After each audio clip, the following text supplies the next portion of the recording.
Ticket কালোবাজারের মাধ্যমে বিপুল পরিমাণ ticket হাতিয়ে নেওয়ার একটি পরিকল্পনা ছিল। সেটা ৩,০০০ বা ২-৩,০০০-এর অধিক টিকিট।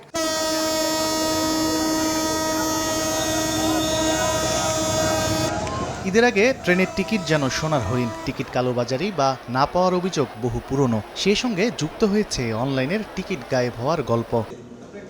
শুক্রবার রাজধানীর কমলাপুর ও সবুজবাগ এলাকা থেকে ট্রেনের টিকিট কালোবাজারি চক্রের মূল হোতাসহ ৯ জনকে গ্রেপ্তার করেছে র্যাব। তাদের কাছ থেকে জব্দ করা হয় টিকিট, মোবাইল ফোন ও নগদ টাকা।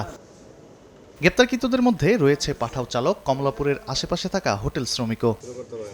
র্যাব জানায় চক্রটি মূলত সার্ভারের উপর নজরদারি রাখত, পরে সুযোগ বুঝে হাতিয়ে নিত বিপুল পরিমাণ টিকিট। এই ঈদে দেশ জুড়ে কেনাকাটার ফুর্তি হবে শুধু বিকাশে, সাথে ডিসকাউন্ট কুপন, ইনস্ট্যান্ট ক্যাশব্যাক। ২৪ তারিখ পরবর্তীতে তারা এই টিকিট কালোবাজারের মাধ্যমে বিপুল পরিমাণ টিকিট হাতিয়ে নেওয়ার একটি পরিকল্পনা ছিল।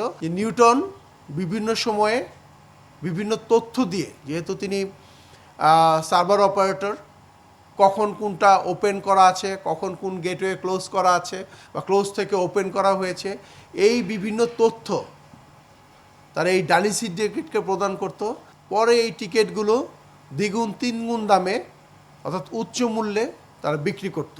ঈদকে সামনে রেখে ৩,০০০ টিকিট কালোবাজারির টার্গেট ছিল চক্রটির। এছাড়া বিক্রির টাকার একটি বড় অংশের ভাগ পেত রেল ও সহজ.কমের সিন্ডিকেটের সদস্যরা। গত ৬ মাস আমরা তাদের যে বিভিন্ন লেনদেন এগুলো পর্যালোচনা করেছি, যেখানে আমরা দেখেছি যে মোবাইল ব্যাংকিংয়ের মাধ্যমে প্রায় কোটি টাকা যে লেনদেন অর্থাৎ অর্থ আদান প্রদান আমরা পেয়েছি। প্রতারক চক্র প্রতিদিন ৫ শতাধিক টিকিট তারা এইভাবে কালোবাজারির মাধ্যমে বিভিন্ন উপায়ে বিভিন্নভাবে তারা সংগ্রহ করে তাদের চক্রের সদস্যদের মাধ্যমে তারা বিক্রি করেন। চক্রের সঙ্গে জড়িত অন্যান্য সদস্যদের ধরতে অভিযান চলছে বলে জানিয়েছে র্যাব। তথ্য আদান প্রদানের কারণে তানভীর হাসান মেঘ, সময় সংবাদ, ঢাকা।